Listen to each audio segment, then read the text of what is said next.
Et qu'est-ce qui t'a amené à poursuivre ce spectacle qui avait démarré il y a 4 ans? Comme je le disais au début, la seule chose qui a changé, c'est un autre travail d'écriture, puisque j'ai ajouté du texte, des choses, j'en ai corrigé certaines, et surtout le fait que le bouquin ait été édité, ce qui nous a ouvert quelques portes, voilà, comme celle-ci, une autre la semaine prochaine, des projets pour cet été. Je t'ai vu il y a 4 ans, je t'ai filmé il y a 4 ans.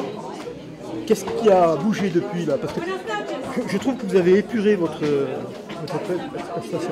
Ce qui a bougé, c'est l'actualité. C'est qu'aujourd'hui, parler d'exil, parler de réfugiés, parler de toute cette histoire-là, ça résonne avec l'actualité, avec tout ce qui se passe dans les JT et toute la façon qu'on a de nous présenter l'exil aujourd'hui, quoi.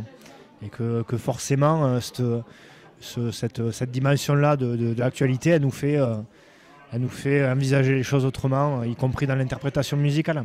Et les gens, en posant des questions, pensaient que ça avait été écrit récemment, finalement, au vu de l'actualité. Alors je leur ai dit non, ça y était déjà dans mon texte, parce que j'élargissais la notion d'exil. Qu'est-ce qui t'a amené à participer à cette belle aventure? Lui, monsieur à côté de moi, à ma gauche.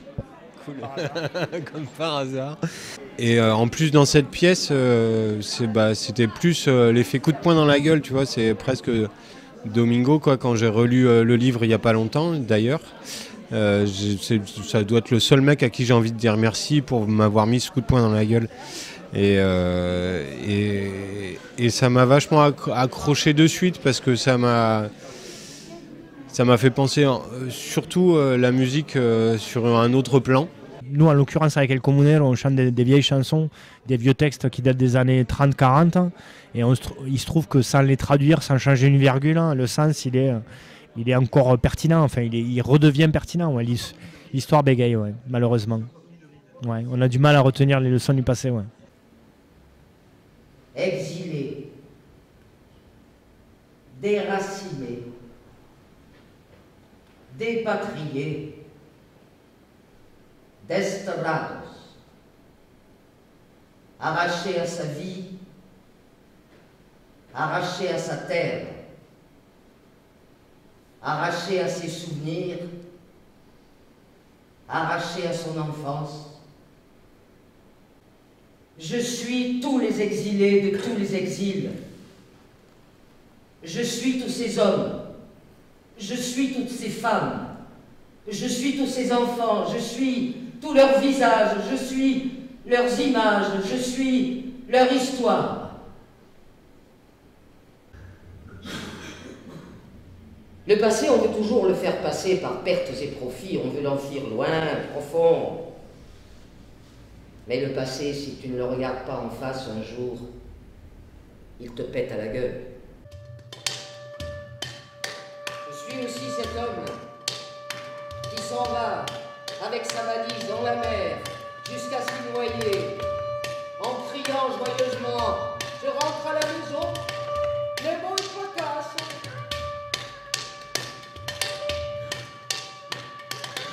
La folie du sable.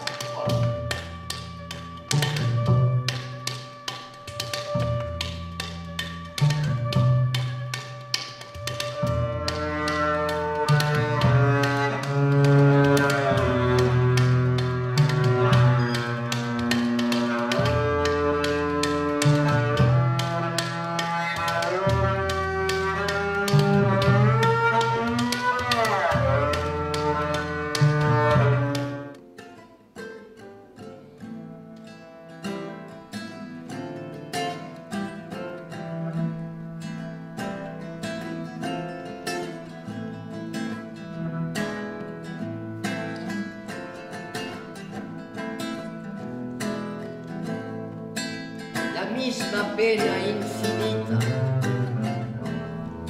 la même peine infinie. On ne peut pas se consoler de l'inconsolable. Nous allons devenir des inconsolés et nous ne le savions pas encore.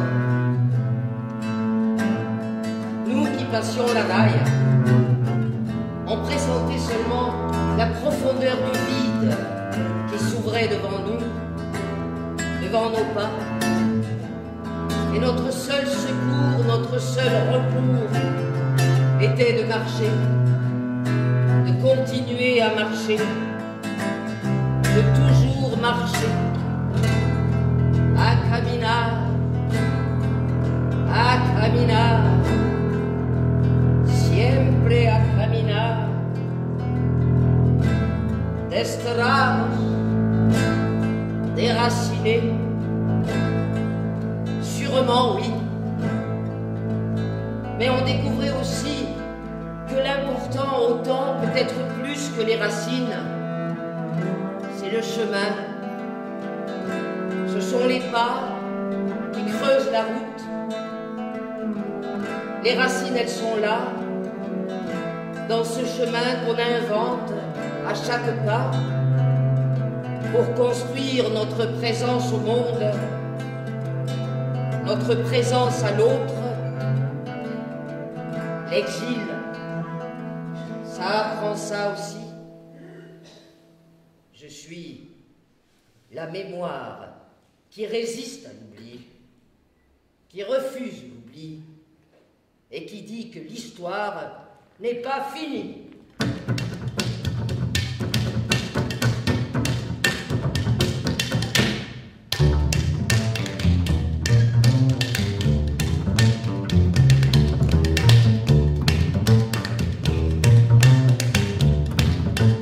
En enlevant la poussière du passé, tu vas découvrir peu à peu les empreintes, tes empreintes, qui inventent le chemin.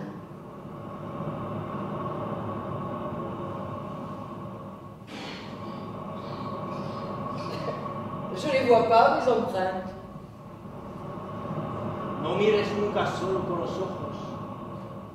Ne regarde pas seulement avec les yeux. No escuches nunca solo con las orejas. N'écoute pas seulement avec les oreilles. Abre tu entendimiento profundo, Ouvre ta compréhension la plus profonde, tu corazón, ton tu cœur, inteligencia, ton tu intelligence, pensamiento ta pensée y tus sueños. Et tes rêves. y tus sueños.